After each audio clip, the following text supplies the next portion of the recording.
How concerned do we need to be about two countries that don't usually engage in strikes like this? Morning. Yes, I mean, we know that, as you say, this was a retaliatory strike in response to the sort of equivalent that Iran did yesterday. The strange factor here, I think, is that both of these states are targeting a non-state group. They're saying they're targeting terror, separatist groups who are operating around this porous border area between Iran and Pakistan.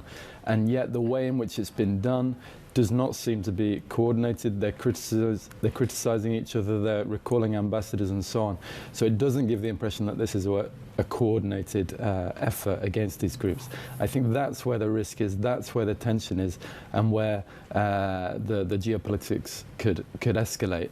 In theory, this should be a separate issue to, for example, the Gaza-focused conflict elsewhere in the Middle East. But the timing of it is obviously just so fraught at the moment. I mean, just overnight, we had more Houthi attacks on US-connected shipping. We had the US designating the Houthis again as a terror organization. So while it should be this bilateral issue that Pakistan and Iran work out together, it's not being done in a coordinated way, and it's coming at a time of strikes happening all over the region as well.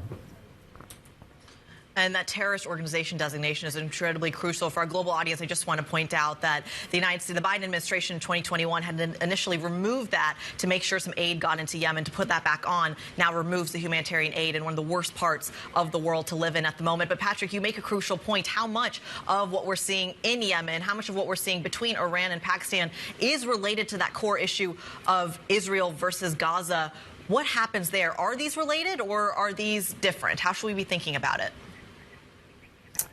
Yeah, I think basically they needn't be related. As I say, it could be handled as a bilateral issue, but it's Iran projecting power, right? I mean, Iran has faced attacks by this group called Jaish al-Adl around the border area in the past, but they've been pretty small. They've often been deadly. Most recently in December, 11 policemen were killed in Iran. But Iran has never responded in the way it did yesterday with missile strikes across the border.